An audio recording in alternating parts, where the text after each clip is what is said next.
Thank you. Thank you very much indeed. Thank you. That's enough of that crap. I've been asked what have I been doing for the last 4 years. I haven't been on television for 4 years. People say, what have I been doing? I actually retired. I still am retired. But to keep myself during my retirement in a manner to which I'm accustomed to, I have to work.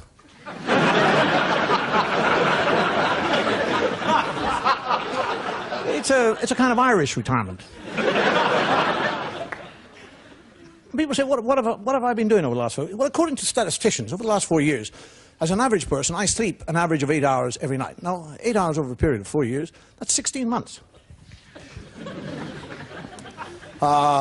Cooking and eating takes up 3 hours every day, so that's 6 months. Telephoning people 3 hours a day, that's another 6 months.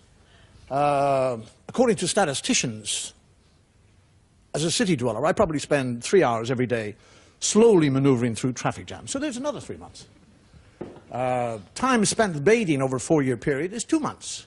Shaving is another 2 months. Time spent on the lavatory, 3 months. Not all in one go.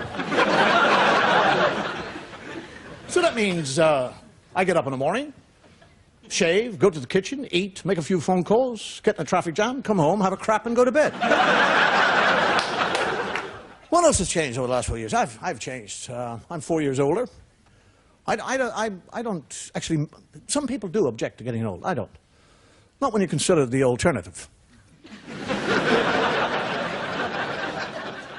It really is. I mean, it really is my ambition just to get old. I just want to get old. I just want to get older and older and older and older. I actually want to get my telegram from the Queen and keep going. It's my ambition to be able to look back on my old age. And in this aging process, as we age, we all have a kind of a totally different attitude to what we would call life expectancy, the years in life expectancy. I mean, when you're in your teens, aging has got nothing to do with you. Aging has got to do with other people, old people. Old people get old. And then when you're 20, you kind of think, if I live to be 40, I'll be happy. 40 to 20-year-old is ancient. Decay. Christ, I'd rather be dead than 40. And then when you're 30, you're thinking, geez, at 40? Surely I'm entitled to live a few more years than 40. How about 55? Go on, how about 55? Give me 55. I'll be happy with 55. You get to 55, 75, 75! You get to 75, you think, shit, 76, please God, 76! Then when you're 83, it makes no difference because you've gone. You're into a second childhood thinking, when I grow up, I'm going to be an engine driver. And then there's all those arseholes. You ever come to those arseholes who say things like, I never want to be old. I don't want to grow old. They're always around kind of 30, 33 years of age. I never want to grow old. I never want to reach a situation where I'm totally helpless, incapable of taking care of myself. Totally dependent on other people. I don't want to reach that stage. I'd kill myself first. Crap. Because by the time they get to that point, they're a bit gaga. They know they want to kill somebody, but they can't remember who it is.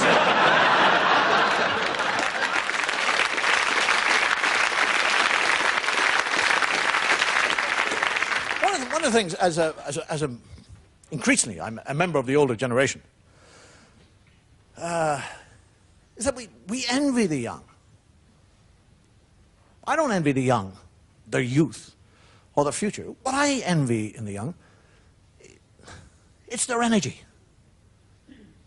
I mean, we older generation, we try to conserve our energy. They waste it. I walk up the stairs, people go... I carefully descend stairs. There's a bloody mountain goat gone by me. It's rather like being somebody with limited spending, watching somebody who's got an open checkbook. And the whole kind of thing, I don't mind them having the energy. They don't know how to use it. That's the trouble. They have all that energy, but they don't know how to use it. I know how to use it. I don't have it.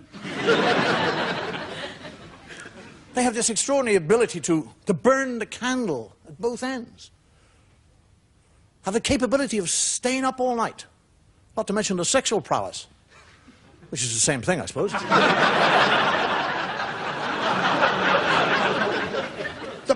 powers of recuperation.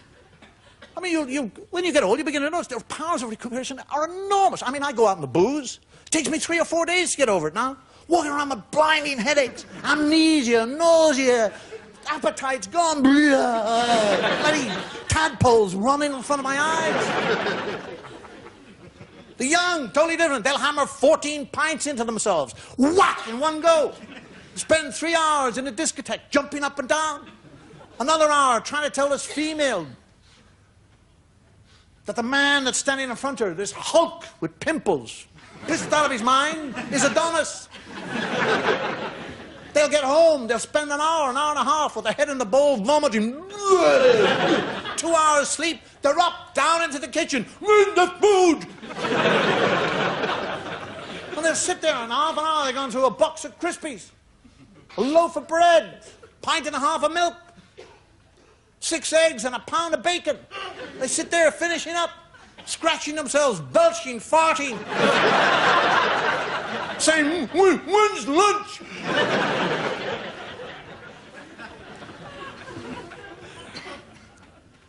Not only in the aging process, interesting, not only psychologically what actually happens as we age, we ourselves age, we tend to protect ourselves from the aging process by seeing ourselves in a different age. And this happens to us all. We all see ourselves in the age where we feel most suited. I walk down the road, I think to myself, maybe 30. That's how I think, 30. I'm going down the road swinging, 30 years old.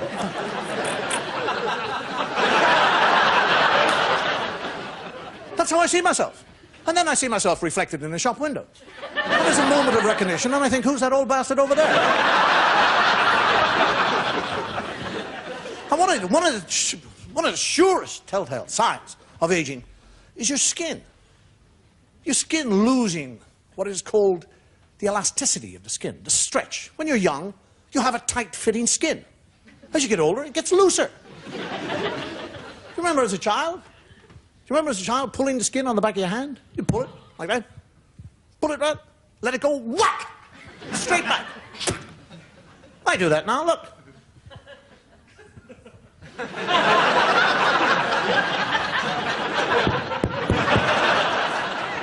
8 bloody seconds. It's happening all over the body. It's like some great gravitational pull is on me. Everything's beginning to sag, everything. And the eyes sag, the jowls, the boobs, the belly, the bum, bloody kneecaps. It's all drooping. It's happening to us all. What is actually happening is your skin is losing its elasticity. That's what's actually happening. Skin actually is quite an interesting subject. Do you know that we all shed skin? Do you know that? Do you know that we shed skin? Each and every one of us, every man, woman, and child in the world shed skin. Over an hour, each and every one of us shed something like 10,000 minute scales of skin. Over a 3-day period, we shed 1 total layer of skin. This is fact. This is not makeup. This is fact. Do you know that something like 90% of the dust in the world is made up from dead human skin? How do you feel about that? You think you're dusting your house. You're not. You're just moving your grandmother around.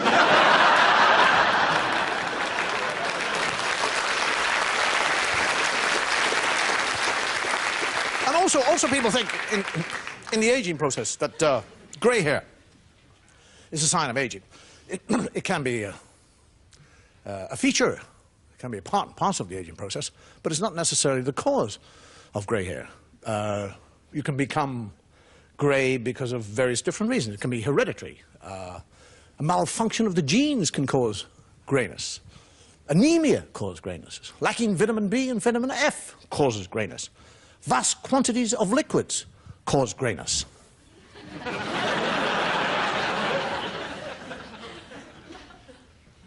Shock causes greyness. Terror, fear, shock can actually, it's been recorded that a man went from being totally black-haired to totally white-haired in something like 7 minutes. Now, it's an interesting thing. I mean, The body hair on my body, I'm going grey on the top of my head, but the rest of my body hair is black. My eyebrows are black, my beard is black, my hands are black, my legs, black, chest, black. I noticed recently that I was having a bath, I noticed that I have my first white pubic hair. Now, what did he see that the others didn't see?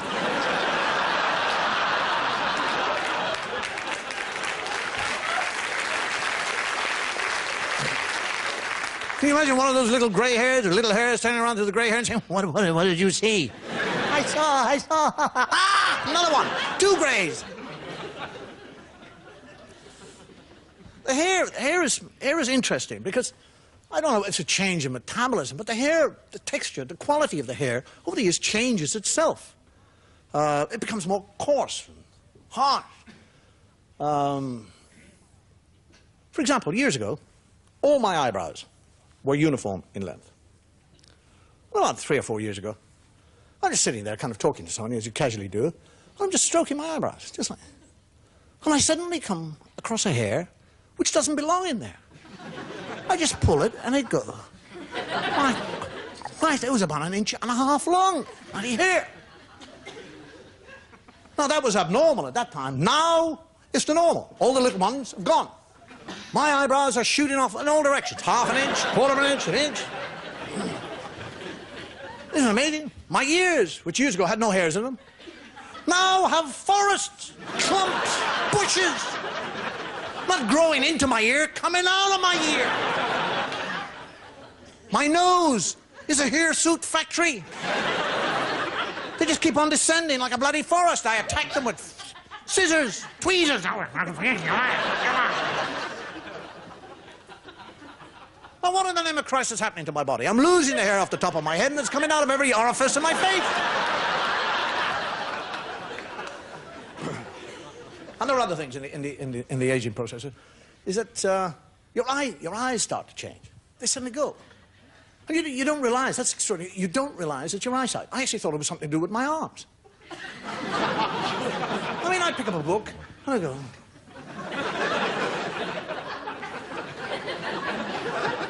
So I went to see an optician, and he explained, in that knowledgeable way that they all have, arseholes. Well, it's just a natural change. It's your body evolving. It's nature's way of protecting you. What the hell is that about? Why do you need to see things that are further away when you're old? Surely you need to see the things that are bloody nearer to you, like the steps, curves, other pedestrian, lampposts. I can see the bus at 300 yards. I can't find a bus stop.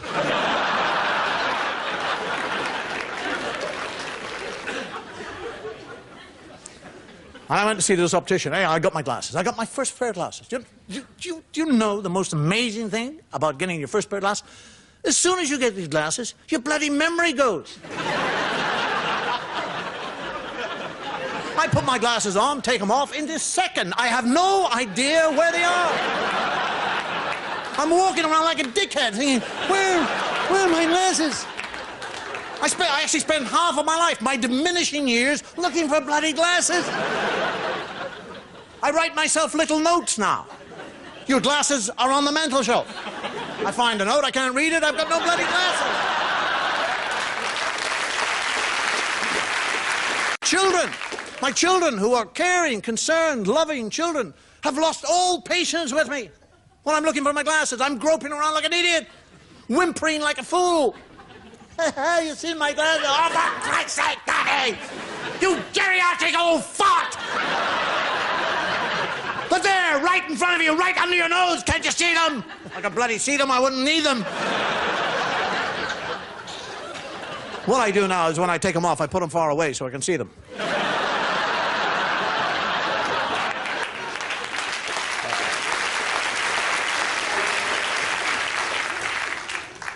Amazing. The optician, he said to me, he said, how about contact lenses? I can't even find the big bastards. How would I find those little?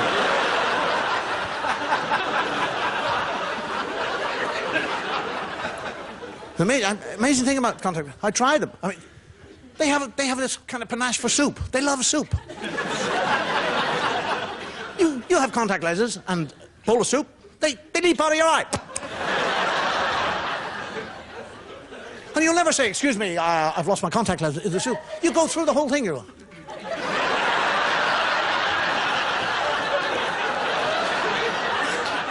You're sitting opposite somebody who's thinking, what sort of a wanker is that?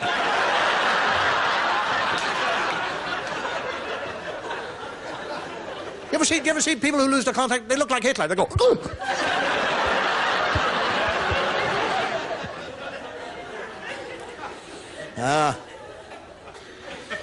The sad thing, in many ways, too, about the aging process is a memory. And how pompous in youth we are about memory. I remember years ago, every Christmas, we would have kind of relatives, ancient relatives, that holy spirit of Christmas and peace on earth and goodwill to everybody. We used to invite all these kind of idiot aunts that we had, grandmothers. And they all used to sit around. And they all talk. And they'd watch television or something like that. And there'd be some very interesting movie on. And they just talk the whole way through it. They'd talk about it, but they never knew what they were talking about. They'd go, oh yes, yes, she was in that, oh yes, she was, yeah. Well, wasn't she married? Yes, that was before she went off with the other one. And I'm sitting thinking, you old geriatrics, what the hell are you talking about? No, it's me. No, I'm sitting in my own house with my children. I'm going, wasn't he in that? Memory's it's an extraordinary thing, memory. I mean, quite recently, an example of loss of memory. Within split seconds. I'm in my house. I'm downstairs in my house. There is something that I want, which is upstairs. I know what it is, and I know exactly where it is upstairs. And I leave the sitting room, I walk across the corridor, go 3 steps up the stairs, and now I have no idea what it is I'm going to look for. So I think, well, reason this through. Don't go up and look for something you don't know what you're looking for. Sit down on the stairs, work your way back to the point when you thought what it was you wanted. In 2 minutes, I have no bloody idea whether I was upstairs coming down or downstairs going up.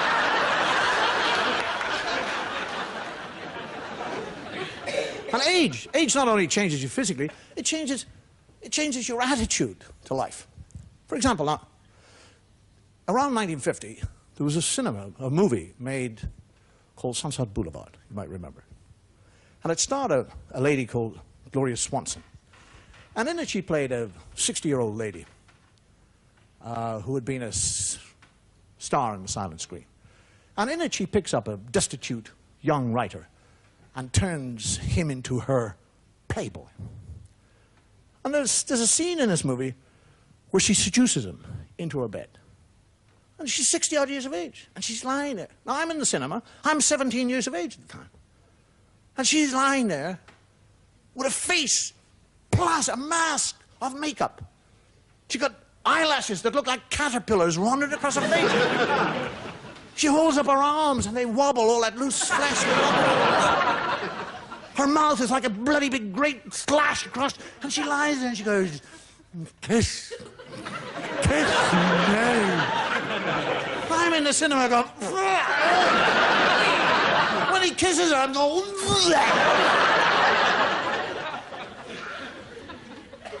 change in attitude. That movie was on television recently. I'm sitting there, they go through that whole scene, she said, kiss me, and I'm thinking, shit, I fancy her.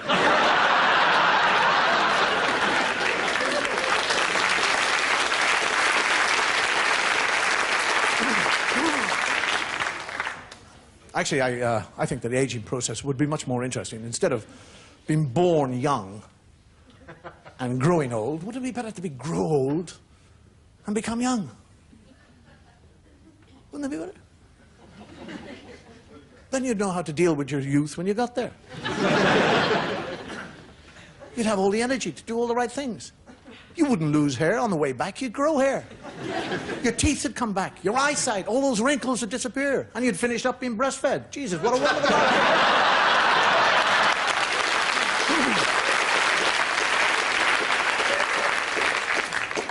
And in this, I suppose, in our lives, in this day and age, this time. Time is a transient thing, and yet somehow or another we want to grab a hold of it and keep it. We actually, in reality, talk about saying things like, we've got to save time. You can't save time. Time's gone.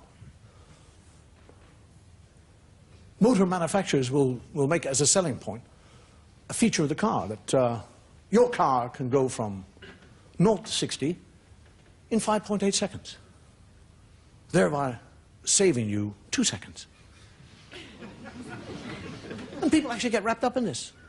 They talk to each other. Does your car really go from, does it really go from 0 to 60 in 5.8 seconds? Yes. Yes, it does. Shit, I wish I had a car like that. You really saved 2 seconds? Yes, last week I saved 1.5 minutes. When it comes to talking points, you see people racing around the country. People don't see the country, don't see things, don't experience things. They get in the car.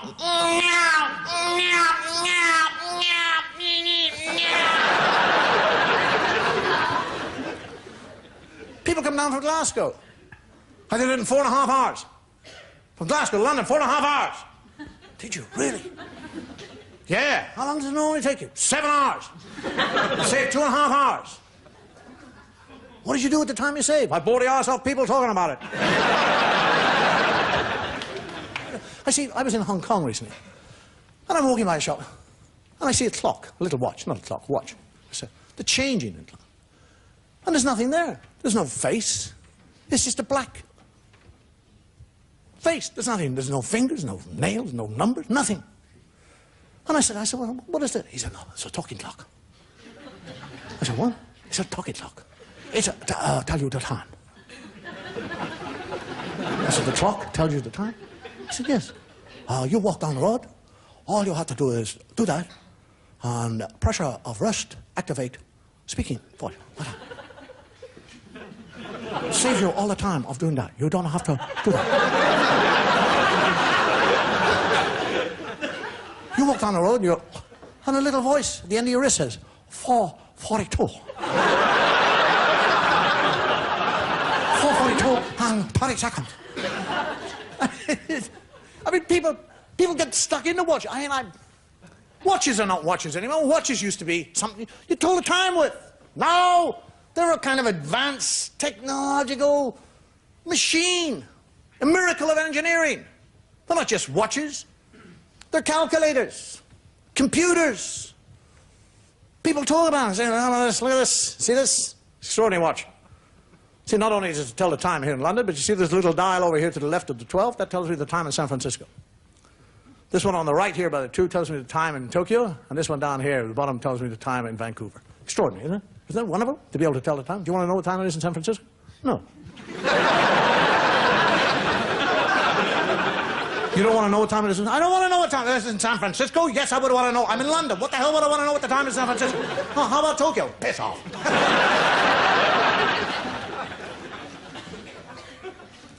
It's a calculator. Really? Yes. Wonderful. It's a musical box, memory bank. And they'll say things like, when's your birthday? I go, 6th of July. All right, just a second. I'll wait.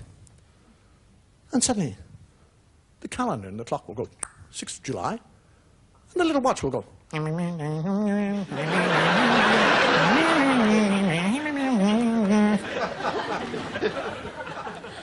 The stopwatch?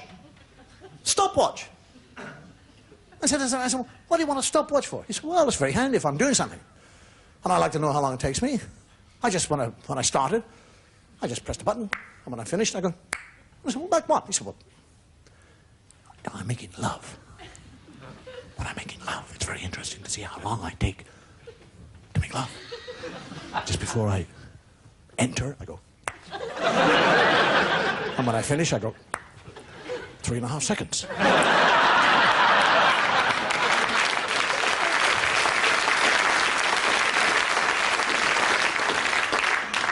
There's a compass, you see? There's a compass there, look. North, south, east and west. No. Why do you want to know? Why do you want to know? What do you want a compass for? What do you watch? He said, well, it's very handy.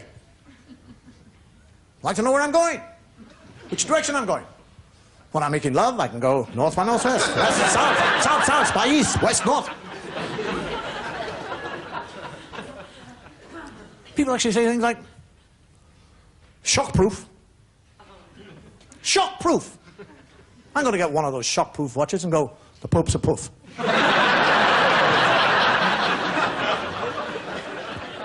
And they have things that work. They'll boast about a watch that can tell you the time at 50 fathoms. Who in the name of Christ is going to ask you what time it is at 50 fathoms? You're down there.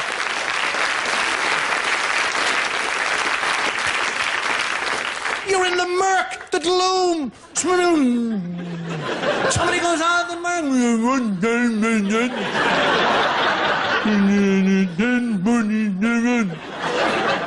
Would you like to know what time it is in San Francisco?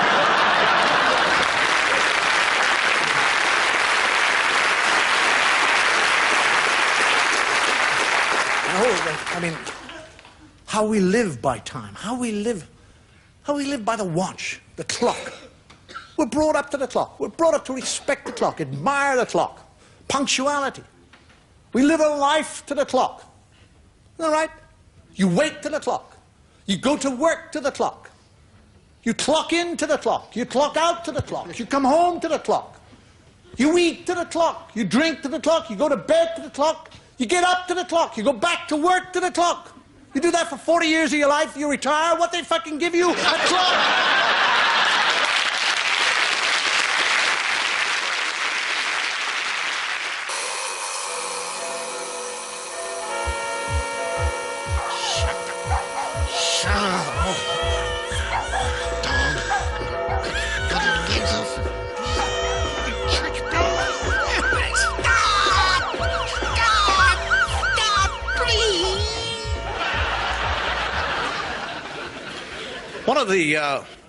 One of the greatest killers in our society is not wars or disease or disasters, it's stress. Stress is a great killer, and yet we need stress. We need stress to give us the energy to allow us to do the things that we want to achieve. Yet in our society, what we actually do, we create stress, we have the energy, but we don't know how to get rid of it. For example, in prehistoric times, an ancient man, well, not so much an ancient man, because the lifespan of prehistoric man was only about 22 years of age. So he couldn't be a 22-year-old ancient man.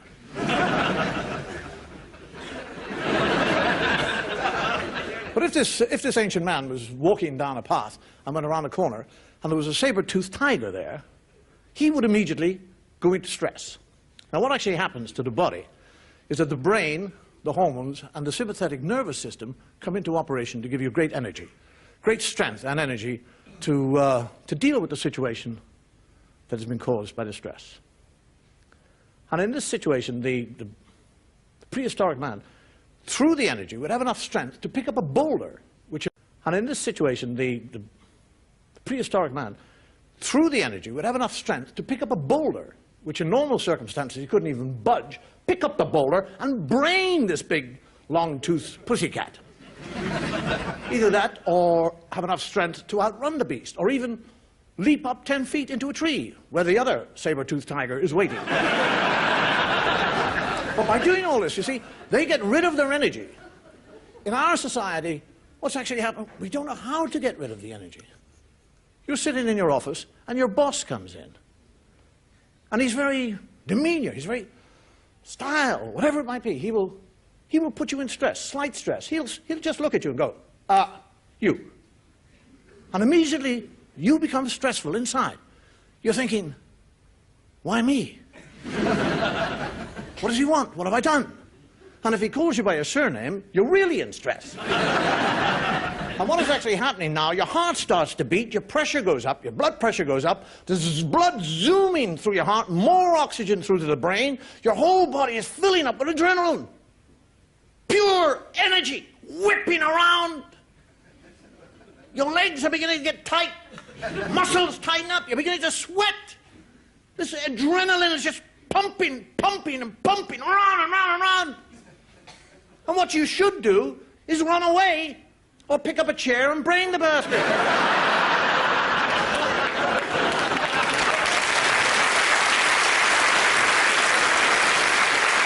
But we don't. All that energy just keeps on churning and churning around and around and around. Turns to sugar and fat, which causes extraordinary damage to the system. And we don't even continue in that stress. You sit there, you take all these recriminations from the boss, whatever it might be, and then you start to recriminate against yourself. You start to accuse yourself of being a weakling. What the hell did I take that? Who the hell does he think he is? For Christ's sake. I'm not here to listen to that crap. Why don't I stick your job up your arse? He's down the corridor by now, but you're going through it. And not only that, you still have the stress, but you pass the stress on to other people, sympathetic people. Your secretary will say, "Can I help you?" "Piss off, you what?" "You bloody bimbo, go back here, typist." You get in your car, you're driving home, some totally innocent pedestrian on a pedestrian crossing, walking to the...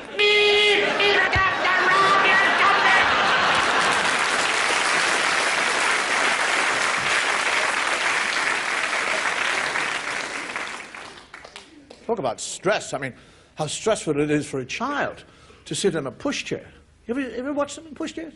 They're zonked with stress.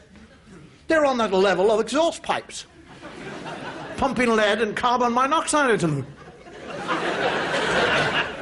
Have you ever watched a mother with a pushchair across the road? Have you? What goes into the road first? Have you ever, at any time, seen a mother come to a crossing and back out into the road? They don't do that. The child is a test pilot for the safety of the road. What's going on? The kid is there. Which means there's a truck coming. But...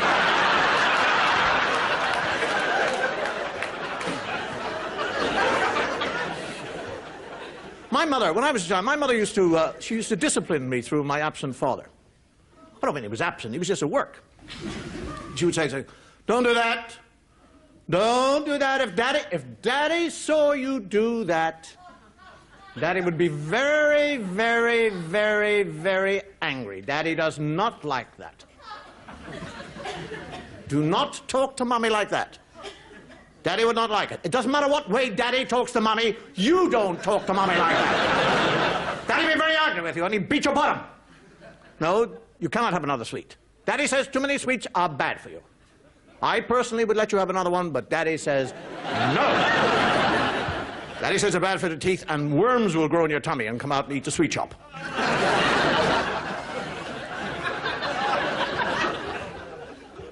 No, Daddy will not play piggybacks with you when he comes home. Daddy will be very tired. And you know what Daddy's like when he's tired? He gets very angry. And if he's very angry, he'll probably stop your pocket money and lock you in the cellar. Oh, my father knew nothing about this. He loved me. I think he loved me. He'd come home and go, "Hello, David, give us a kiss." Ah, I was gone. I was behind my mother. My father said, "What's the matter with him?" I have no idea. He's obviously frightened of you. He didn't know it, but he was a monster. It's extraordinary how we put things on people. I mean, what about the mythology we teach the children? The mythology of the wicked witches. I mean, what about that for stress? Oh, the bogeyman. I mean, we actually say this to people we love. A bogeyman.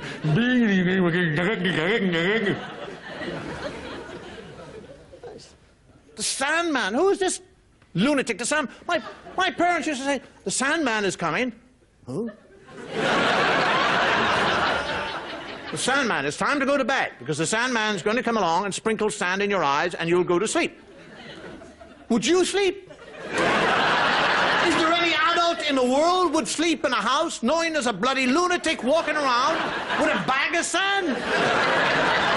He's going to let you have 2 handfuls in the eyes when he gets you.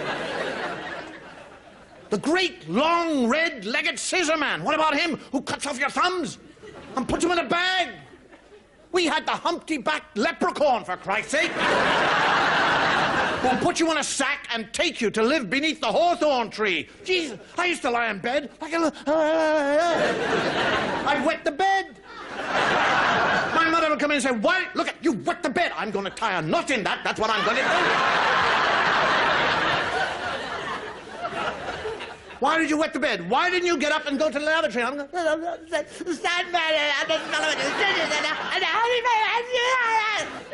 You are so silly. You're so silly. You are so stupid. There is no such thing as a Sandman. Or a long-legged citizen, or a humpty-backed leprechaun. There's no... But you said there were. I know I said there were, but I was only telling you things so you would have something to think about when you went to sleep. And even if they did exist, do you actually think that Mummy would allow any of these things to get near her little boy? Now I'm going to clean you up. I'm going to clean the bed up and put on nice pajamas. And please, now go to sleep. Otherwise I'll have to phone the police and they'll take you away and put you in a cell.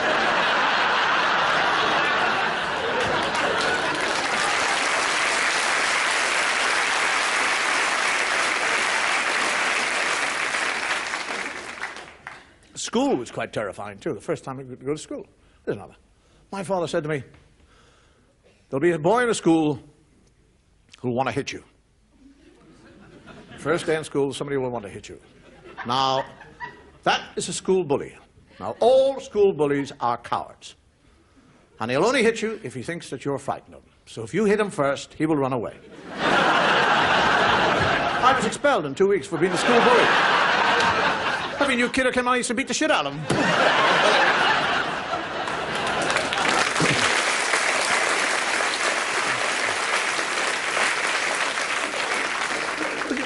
Do you actually know the most stressful place for the average person is the home? You'd actually think, in reality, that the home is the one place where you're safe from the tribulations of life. But it's the opposite. All even kind of petty incidents take on their own life in their own home. Now, I had 2 brothers who snored. Now, if people don't know about snoring, that's okay, but anybody who knows and lives with a snorer knows exactly how stressful it is. It is extraordinary.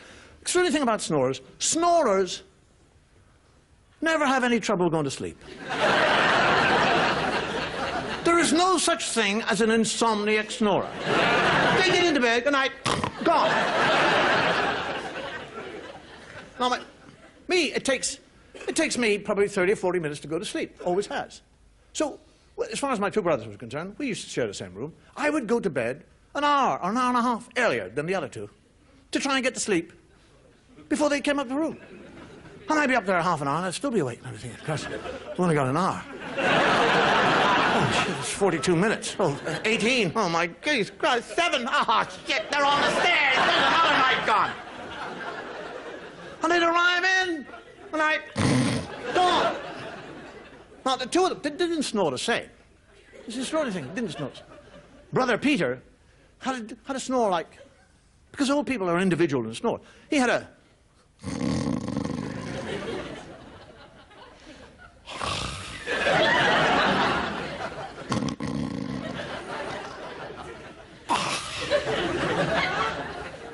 And to listen to that, Jesus, all night. And I'd shove him at the time, and he'd go. And I mean, you start to play games with it. I used to cut out bits of paper and lick them and stick them to his lips. And he'd go, and they'd all go, oh. And then he'd go. I used to get bath bubbles and rub it all around his mouth, hoping that a great balloon would come out one day, and he'd disappear out the window. It would have been lovely. John, my other brother, had what I would call a long single snore. He would start.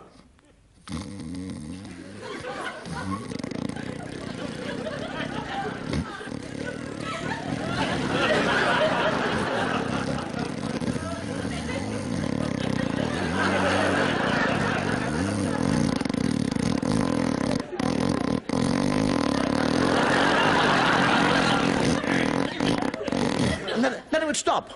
And you'd expect a gush of air to come out. Nothing. Not a sound. Within 2 seconds, he'd start again. I think he had a leak in his arse. I don't know what it was.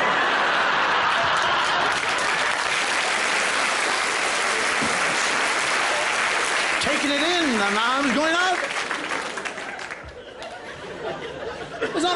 It's not only people that cause stress, but there are places that cause stress, things that cause stress. The bathroom, I suppose, is perhaps one of the most stressful places. Toothpaste tubes. Have you ever come across toothpaste tubes? People don't put the top on, and it congeals, and it just sits there, and you're the one that gets it, and you're going, oh, Christ. And suddenly, in the mirror, there's got to be large on it. The soap. You've seen a soap in a pool of water. How about that for stressfulness in the house? Looks like a decomposing scallop. Or the stinking flannel, which goes very beautifully with the damp, soggy towel which is thrown in the corner. Have you ever sat on the loo reading the paper? And the blind suddenly goes...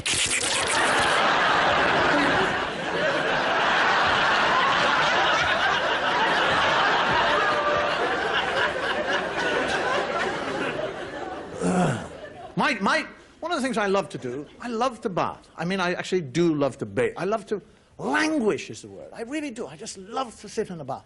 I listen to music, and I kind of peruse, I think about material, I think about gags, I think about life in general, and it's wonderful. And I never get out of a bath. I don't actually want to leap out of a bath when I'm finished. I like to kind of let it hang on. What I do, I get the plug with my toes, and I pull it out with my toes. And then as the water recedes, I slightly like to go down with it. Just to see how long I can stay there without... The worst thing in the world is to pull up and nothing happens. It's like a kind of stagnant pool with me in it. The water doesn't go anywhere. And I have to go to the plug hole. And you go... Oh, Jesus Christ. A wadge of hair. Have you come across that? And it's never yours. It's always everybody else's. And it comes out like the monster from the deep. You go, and you always try to flick it into the lavatory. You always, and you miss. It hits the wall. What is it? I mean, why can't the young, in a sense, why can't the young people in the world, why can't they clean the bath when they finish it? They can't even pick up a hint. I said to my son a couple of years ago, I said, you know, we have one of the oldest baths in the world. He said, really? How do you know, Daddy? I said, I count the rings. And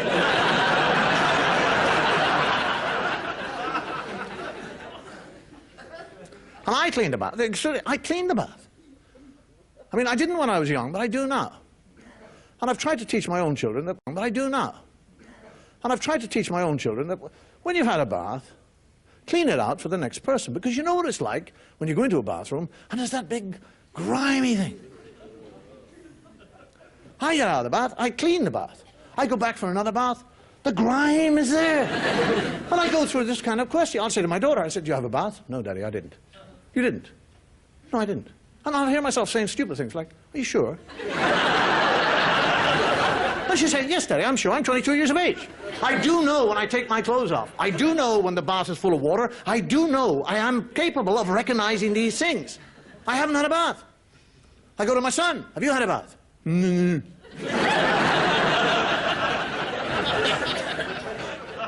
Three of us in the house. Nobody's had a bath. Mr. Bloody Nobody lives in our house. Has a bath, makes hundreds of phone calls, empties the fridge, and pisses off.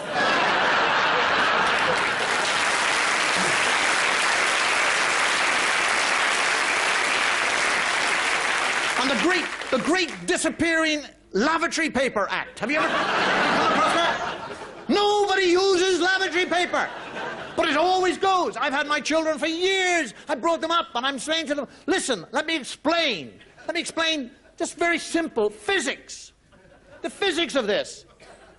And when you take something away from something which is large, it diminishes. It gets smaller. Do you understand? And I have them all in the lavatory with me. And I'm saying, look, this is a lavatory roll. Look. And when I start to take bits of paper off, the big piece here begins to get smaller. And they're all saying, dickheads off again.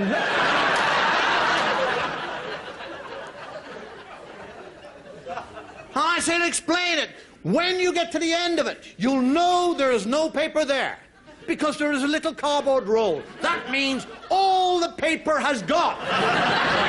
So when you see the roll, you get off your bum, go to the cupboard, and bring back another roll.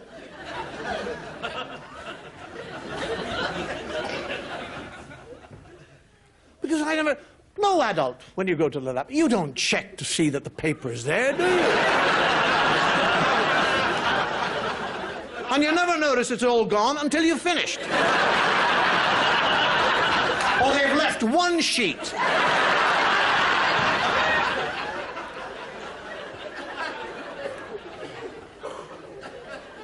The older you get in life, the more, I suppose, in a sense, intelligent you should be, because you've gone through the experiences. The more capable you should be, certainly, with dealing with stress. But there are times when you actually think that you've got stress beaten. And then somebody invents or brings in another development. My pet hate at the moment, my real pet at the moment, junk mail. I suffer from junk mail. Now, who needs it? Who wants it? Who in the name of Christ reads it? I did, to start off with. I was taken in by it. I would pick it all up and I go, oh, look at that. Hey, look, I've got a prize. I've got a prize. I've got a prize.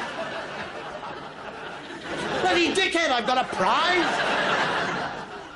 Look at this. Hey, wow-wee. Somebody wants to sell me a book that's worth £10 for 50p. Shit. There's somebody in the south of France with a villa who wants me to share the holidays with them. I think, why are they doing this? I know why they're doing it. They want my money, that's why they're doing it. It's a con. And not only is it a con, but what they actually do is they play on your emotions. They draw your emotions into it. They draw in kind of things like, they show you the wrong side of yourself. They show you greed and avarice, one-upmanship, all those various things. Then they'll play on your kindness and your generosity, and they'll kind of your concern for your family or your fear for your family. I mean, isn't it kind of extraordinary to wake up in the morning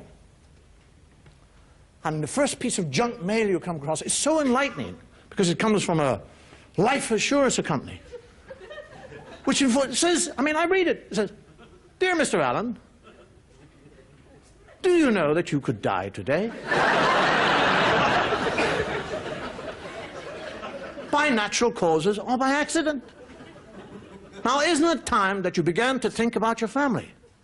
I'm thinking, you arsehole. Why do I want to think about them? I'm dying, for Christ's sake. It's me.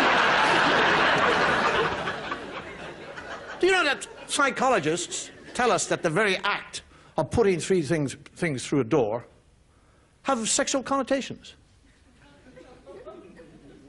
And that to some people, it's precisely like having sexual intercourse. Well, I have no idea whether that's true or not. But if it is true, it means that I'm being screwed by 20 strangers a day.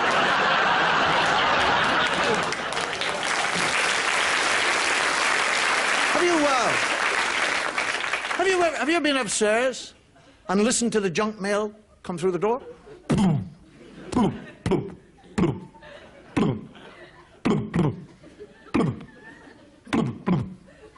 Sounds like a cow shitting through your letterbox.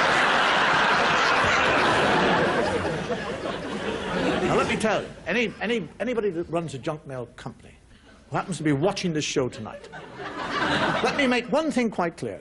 Really, I do not want to buy a house. I do not want to sell a house. I do not want to share a house.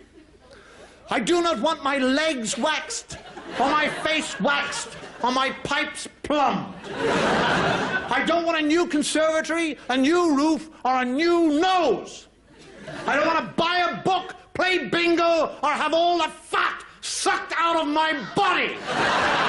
What I want is peace and quiet. So would you please, it's a favor to me, take your brochures, take your papers, take your pamphlets, and your vouchers, and very gently, very deliberately, but quite dignifiedly, stick them up your arse.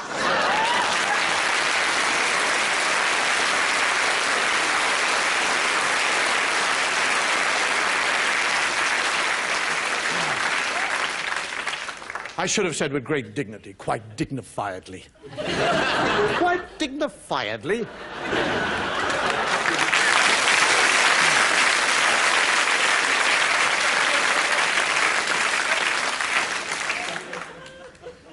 The world is here to test us. I mean, I love incongruous things like parks. When I go to the park, there's all the rules and regulations. People don't want you in the parks. No ball games, no skating, no kites, no cycling, no music. This is a recreational area. Piss off.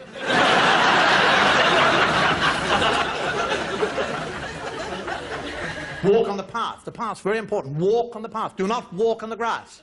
Do not stand on the grass. Do not lie on the grass. Do not hop or roll on the grass. Get off the grass! Don't touch the flowers. Don't pick the flowers. Don't smell the flowers. How could you? They're surrounded by grass. You're not allowed on the grass. Don't climb the trees. Don't swing from the trees. Do not interfere with the trees. What sort of a kinky bastard do they take me for? Sitting around groping oaks all day.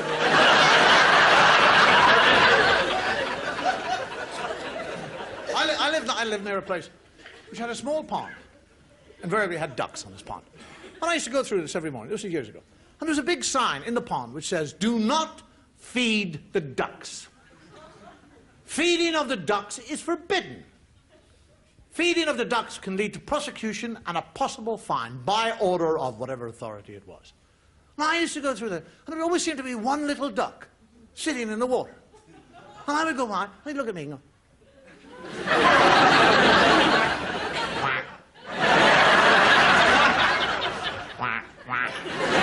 I used to talk to him. I got on talking terms. I said, "I'm sorry. I'm not allowed to. Look, big sign there. I know you can't read, but it says I'm not allowed to feed you. I'm terribly sorry."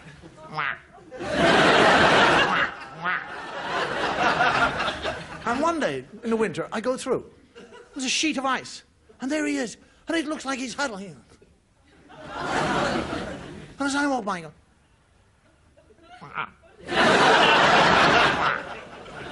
and I broke. I went off and got a sandwich. And I came back, and I'm surreptitiously feeding him.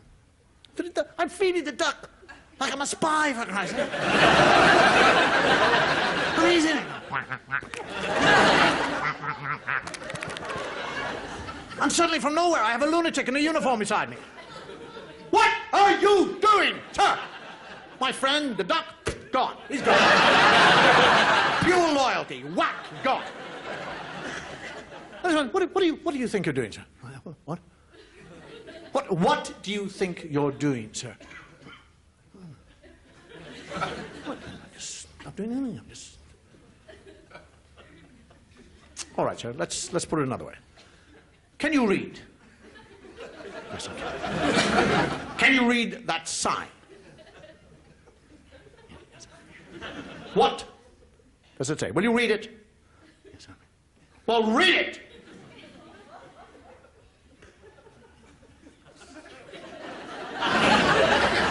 Out loud! Do not feed the ducks. It's forbidden to feed the ducks. Feeding of the ducks can lead to a possible fine. And what does it mean? What do you mean? What does it mean? What does the sign mean? It means I'm not allowed to feed the ducks. Means what? I'm not allowed to. And what did you do? I fed the duck.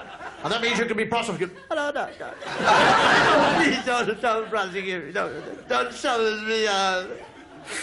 I didn't mean I'll never do it again. Oh, God. If you summons me, I'll be in court. Oh, Jesus, my children will know that I feed ducks and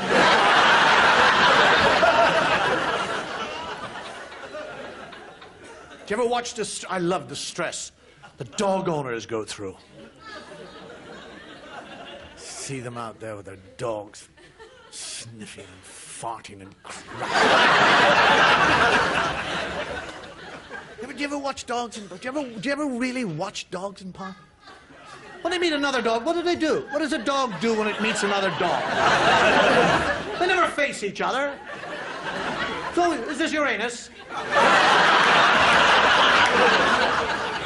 Yes. Do you mind me sniffing your anus? No, no. Are these your testicles? Yes. Do you mind me sniffing your anus while you're sniffing my tenototor? That was good. What do we do now? Well, there's some turd over there. Let's eat that. And then the master goes, hey, boy, hey, boy, come on, boy, come on, hey, boy, hey, boy, hey, ho, ho, ho, ho, come on, good boy, give Daddy a kiss. Hello.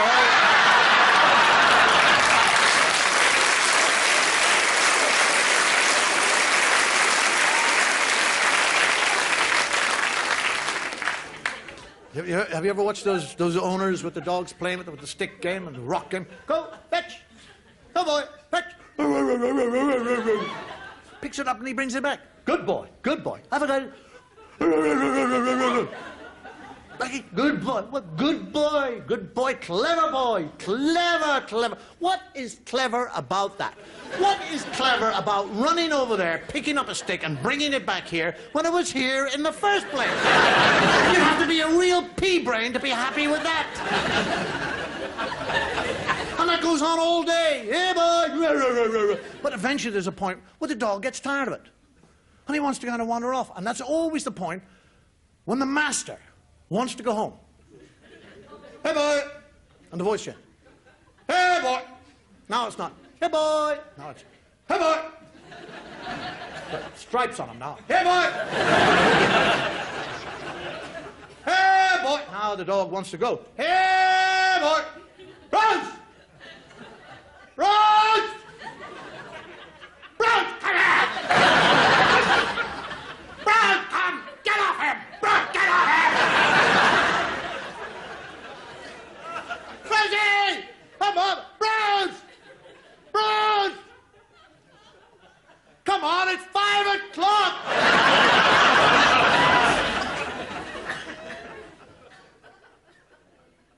You hear me? And they take out one of those sonic whistles. Have you seen those things? And they go... And every dog in the... And they take out one of those sonic whistles. Have you seen those things? And they go... And every dog in the park goes... Come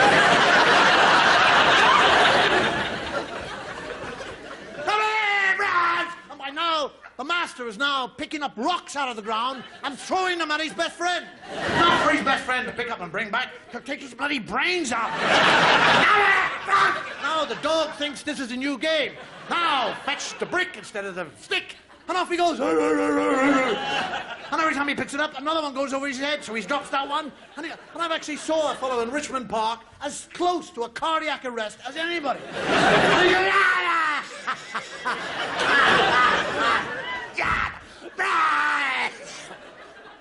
I actually heard him say, if you do not come now, you will walk home.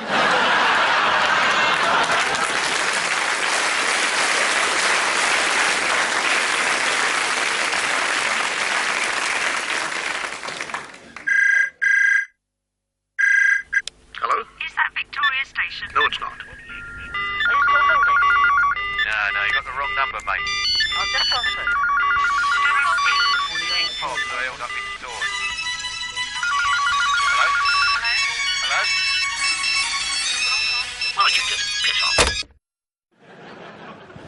Alexander Graham Bell invented the telephone, which was fine until he invented the second one. Now, when I was a child in the olden days, at home in Ireland, our phone was something that you looked at. You never touched it. It was taboo, off limits, only to be used in very serious matters or matters of emergency, and then only by adults. This telephone used to sit in our hallway like a black god. And we all used to talk in kind of servile, reverential tones. As a 3-year-old, I used to tiptoe past the bloody telephone. If it rang, I'd wet myself. It was a thing of awe. I mean, it was an extraordinary thing to tell them. And when the phone rang in our house, we would all, as a unit, as a family unit, we'd all gather around it. my father would pick up the phone. I mean, some of the greatest events in the world I discovered via the telephone.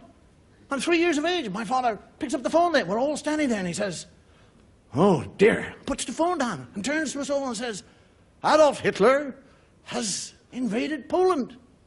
And they all went, "Oh, I'm 3. I go, "Oh." Another time, Aunt Alice is dead. And they all went, "Oh, Simon, oh." So the funeral's Tuesday, there'll be no school. Hooray!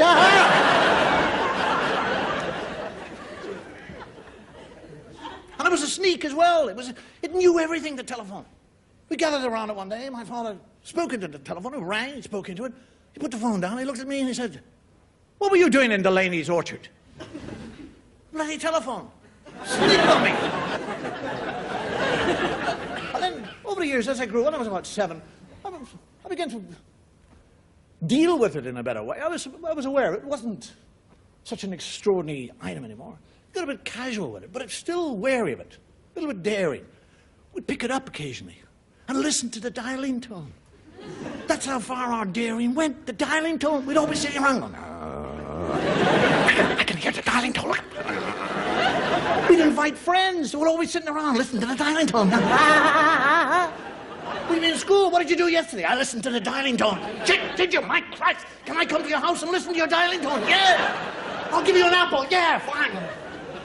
But the attitude to telephones has changed enormously over the years. Now that we all have telephones. We're all aware of telephones. We react to telephones. And we're now so sophisticated, so blasé. It's not a rarity for telephones. You know? You were sitting in your house, and your telephone rings. We have actually got to the point of sophistication. We don't want to talk anymore. The telephone rings in your house, and you'll say things like, "My God, is there no privacy? Can I never get away from this thing? God, I thought I'd do the whole day at work, and all the time, and I get home, and it's non-stop." Or you'll hear yourself say something like, "If that's for me, tell him I'm not here." Isn't that extraordinary? And now we've reached a point that we don't want to talk to people on telephones, so we have a machine. We've developed answering machines. Machines to answer machines. The first thing you do, you come home, you listen to your answering machine. And there'll be a message to say, "So-and-so rang, would you please ring back to such and such a number?" And you do, and you talk to his machine. And you go out, and you come back, there's another message from this bastard, so you phone his machine again. This can go on for years. You meet each other in the street, and you've got no bloody idea what you were talking about. There are now machines. We talk about sophistication in machines. Sophistication in machines. There are now machines. Not only can you program to receive calls, but you can actually program your telephone to send messages. At certain times of the day, you program, it will activate itself, it will phone certain numbers, it will leave a message, activate itself to record a message, right throughout the day. And you have nothing to do with it. You come home in the evening, and you probably possibly programmed your telephone, say, to make 14 calls through the day. Can you imagine coming home, and he's made 18? You're sitting there thinking, who's the little bastard talking to? What is he talking about? Is he talking about me? And is he paying for these calls? Who is? Have you noticed how perverse telephones are? If you're sitting in your house, alone, sadly lonely, feeling unloved or depressed or whatever it is, wanting, desiring some sort of contact with a human being, nobody will phone you. But on the other hand, if you're having a wonderful time, enjoying yourself to the extreme, like you haven't enjoyed yourself for a year, like you're sitting in a warm bath, a beautiful hot bath, suffering joy, pleasure seeping into every pore of your body. Oh, it's very wonderful. Or you're squeezing a blackhead. Oh, or you're making love, or doing all three at the same time. Every bastard in the world wants to talk to you. You nearly climax 7 times. Get back into the bath. Where was I? No, I wasn't. No, I wasn't. And then there's the other side with what I would call wrong numbers. The perversity of wrong numbers is is extraordinary. Have you ever noticed that wrong numbers are never engaged? You notice that? You'll always get through to a wrong number. You go home tonight, pick 10 random numbers from the phone book, they'll all answer, hello?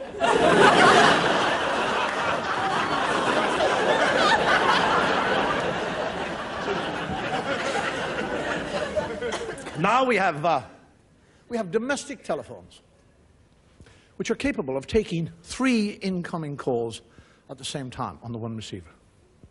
And people think that, isn't that wonderful? I'm Irish. I don't know. What the hell is that about? Why have 3 calls coming in? You can only answer or speak to one person at a time. But people seem to, people seem to love this. Gives them a sense of power. You're talking to somebody on the phone saying, hello, I know it's a nice day today. What did you do? Right? And then they'll suddenly say, excuse me, hang on a second, will you? Would you just hang on a second? I've just got another call coming in. You go, what? I've got another call coming in. I've got one of those machines. Then they start to boast about it. I've got one of those machines that can take 3 incoming calls at the same time. So do you mind if I just put you on hold? You go, what?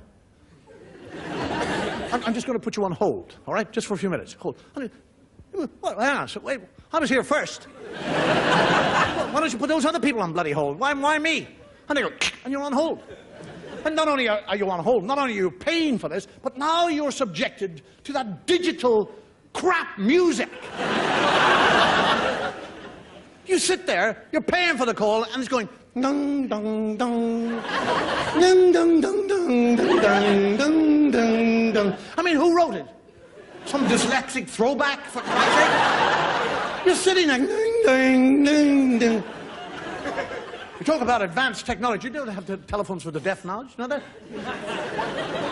They don't ring, they just light up, so the deaf person can see there's somebody on the phone. They pick it up and say, hello.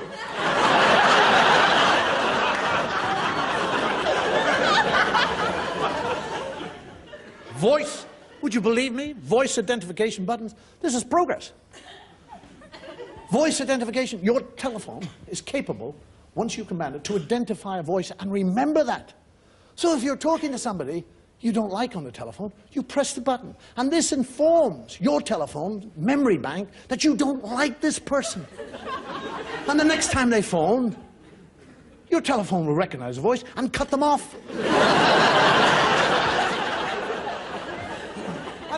I had a telephone engineer at the house once, and he's showing me the latest telephone. It has, believe it or not, I mean, I don't work for the CIA or MI5 or anybody like that, a secrecy button on the telephone. Secrecy button.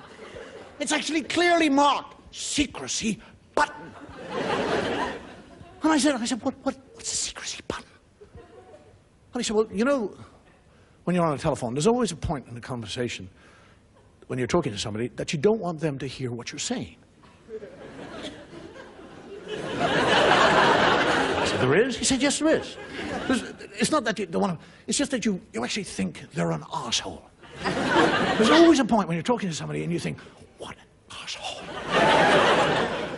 And what you normally do is you cover the mouthpiece and mime. He's an arsehole. You don't have to do that now. All you have to do is press the button.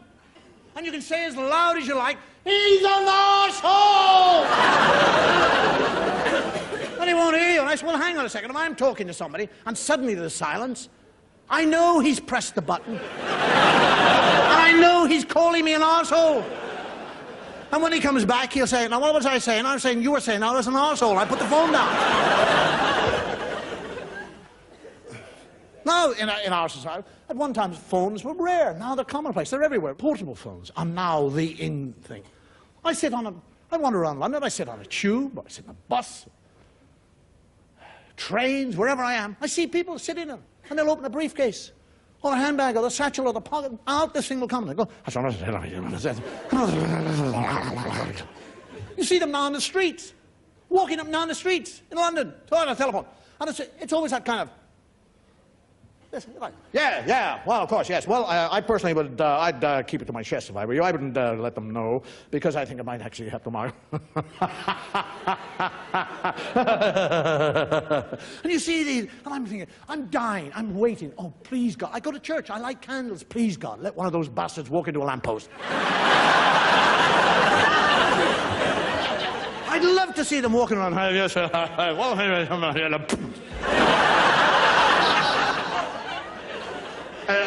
phone you back. Hello, is that the ambulance service? Yeah, I broke my nose, yes. Portable phone. Now we have portable. Now we have car phones. Car phones. Two of the most stress-making machines in the world have combined together. The telephone and the car. They account for more dead people in the world than any other two objects. Telephones and cars. Do you know the stress you go through on the telephone? Has anybody ever cut you off on the telephone? Has anybody ever said, oh, shut up, and put the phone down? Have you noticed? You continue to talk for about 10 or 15 seconds after that. You, what are you, how dare you? What the, shut up,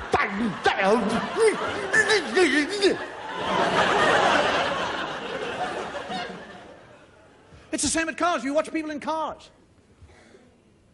The stress of people in cars, the rage of people in cars. Now they've got the telephone in the car with them. Driving with one hand. God,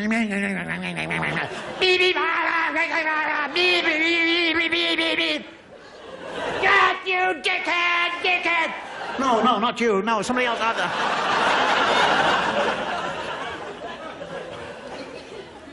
I'm going to get one of those car telephones. Not because I want it for myself. I just want to be in a traffic jam and lean out to the person next to me and say, excuse me, it's for you. My children have grown up, in a sense, in a different way. Traffic jam and lean out to the person next to me and say, excuse me, it's for you. My children have grown up, in a sense, in a different way with the telephone than I did. I've actually, over the years, watched my children, who are not children any longer, young adults. I've watched the hand become an extension of the phone, or the phone become an extension of the hand. It is extraordinary, the need to talk on the telephone all the time. When they were younger, I would take them to school. I'd say, for example, my daughter Jane. I would take her to school in the morning. And not only would I take her to school in the morning, but I'd take all her friends to school in the morning as well. There was Belinda from next door. And then there was Melissa from 2 doors down. And then there was Alexander from somewhere else down the road. And they never stopped talking. I would just pick them up and go, hello Belinda, hello Jane, hello Alexander, hello Melissa, hello Melissa, and they all get in the car. And 40 minutes we used to drive across London, and they were all the four of them. Verbal diarrhea pouring in torrents out of all that. And then I would drop them at school, still talking. I'd leave them there for 6 hours, knowing they were going to talk to each other for 6 hours. I'd pick them up, they'd still be talking. Back in the car across London. I drop them off. Goodbye, Belinda. Bye, Jane. Bye, Alexander. Bye, Melissa. Bye, Jim. Jane would go into the house. I'd park the car. I go into the house. She's on the phone. Who are you talking to? Belinda. Belinda lives next fucking door. Phone and the way it affects our lives. It's I have a son. My youngest son now is 21 years of age. Now, I'm not a father anymore to him. I'm a personal answering service. I spend my life answering the phone for him. I mean, we'll both be in the same room and the phone will ring. And he won't get up and answer it. I'll get up and answer it. And it's for him. And I say, it's for you. Why didn't you answer it? He said, I thought it was for you. No, in your mind's eye, see the house I live in. I live in a house, 3 stories, 3 floors. The phone is on the ground floor. My son lives in a converted attic at the very top of the house. So I'm sitting there, whatever I'm doing, and the phone will ring. It's for Edward. So I go to the bottom of the stairs, and I stand there and I go, Edward! Edward! Phone! Edward! So I go up to the first landing. Edward! Edward! Now, all my neighbors know Edward is wanted on the phone.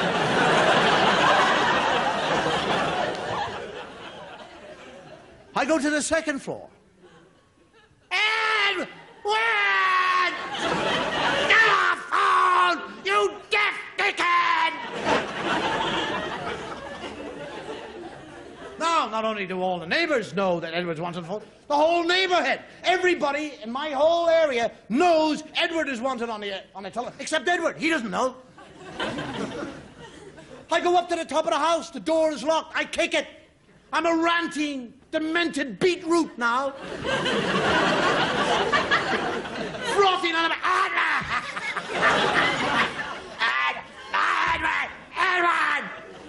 I open the door. He's lying on his bed. His bloody earphones on. His eyes closed. Jigging away to the music.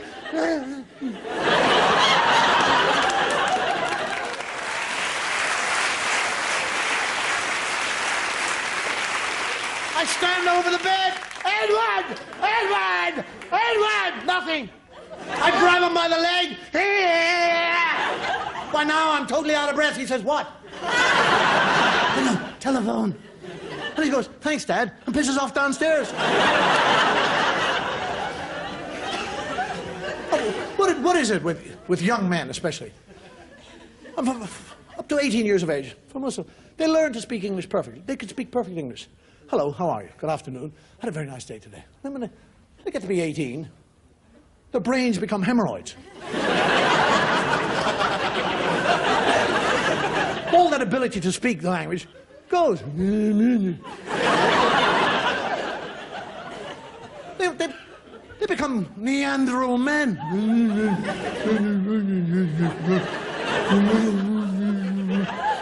They begin. I mean, I watched them walk down the road. I sit at home. Edward's friends are always ringing. I pick up the phone. Hello.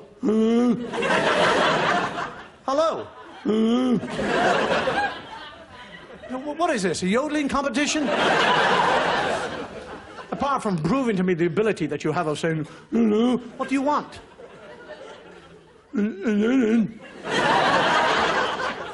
What?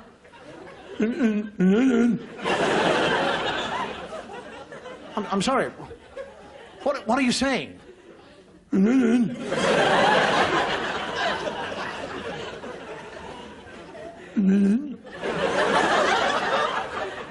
Are you saying?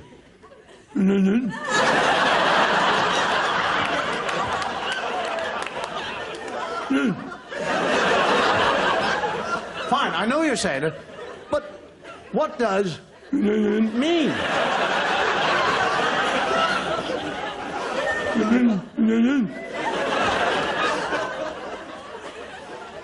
It means.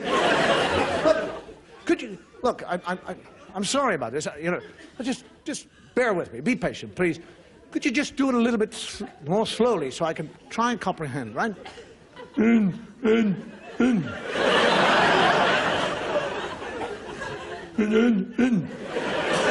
I hear myself going.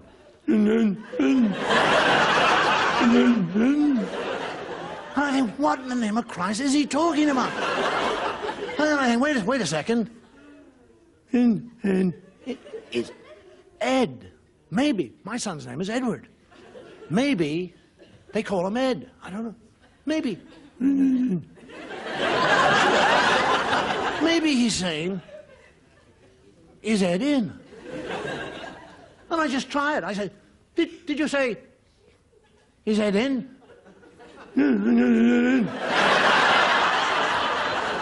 No, you didn't say, is Ed in, dickhead? You said, no, he's not.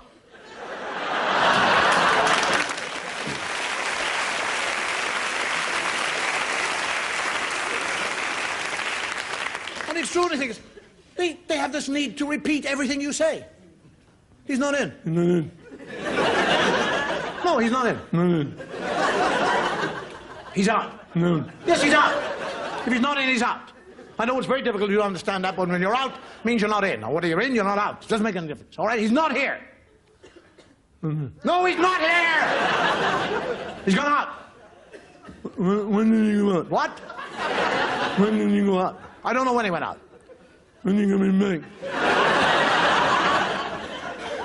I don't know when he's coming back. When did he go? I don't know where he went. I don't know where he went, when he's coming back. I'm his father. I'm a geriatric old fart who knows nothing. And then he'll say to me, When he comes back? I said, what? When he comes back? And I said, when he comes back, Yeah, when he comes back, when you say that, Nya ring. what? Nya ring. Nya? Nya. Nya. You want me to say to my son, when he comes home, Nya ring. Good man. all right, I'll do that. Thank you. Been nice talking to you.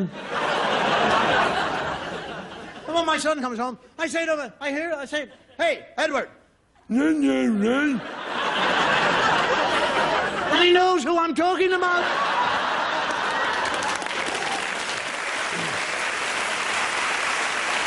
Not only that, but I'll make up a whole conversation. And I'll say, he said, and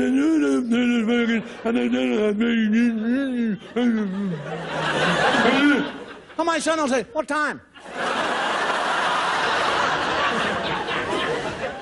Now, what's actually happened? There's an engineer working for Bell Telephones who's probably worked out, has solved the answer to all these domestic problems.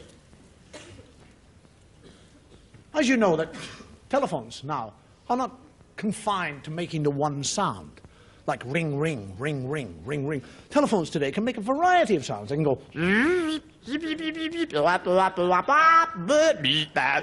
making all sorts of sounds. And he's probably worked out the best answer to this is for each and every one of the individual members of the family to have their own sound. And you'd activate the sound by having the same number, the same one collective home number, and give an added digit to every member of the family. For example, my number would be my number +1, because I pay for the bastard, so I might as well have it. And that 1 would activate my tone, my sound, which would tell me this is for me. And my sound would be, say, ooh, ooh, ooh. And I would know, and everybody else would know, when the phone went, ooh, that's for Daddy. That's for me. That's mine. Mine. Me. Mine alone. Hello, hello, whoever you are. My son's code would be the number +2. And that would activate a totally different sound. Zip, zip, zip, zip. Zip, zip, zip, zip. Zip, zip, zip. So I would know. I don't have to. It's for him. But I'd be sitting there in the privacy of my own home all day, and the phone would be going zip, zip, zip, zip. Zip, zip, zip, zip. I'd have to pick it up and say, the bastard's not in!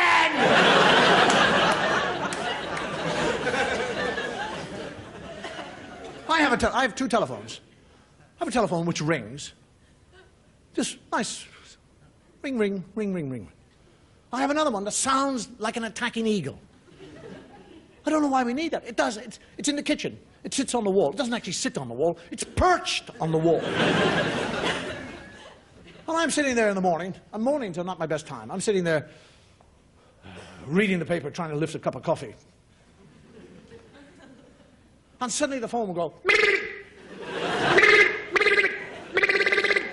bloody coffee everywhere, all the time.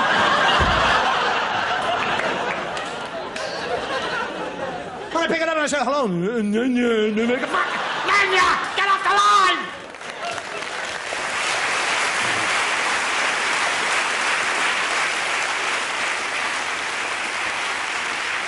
Do we have parents here? Do we have parents in the audience? Do your children use the telephone? Yes. Have they at any time ever, once in all their lives, said to you, Daddy, Mummy, can I pay for that call? Little bastards. You spend your life with this, and then eventually they grow up and they leave home. They depart. You've got rid of them. Get out. Go away. Into the world they go. The phone will ring. It's them reversing the charges. Not to find out how you are, but were there any calls for them?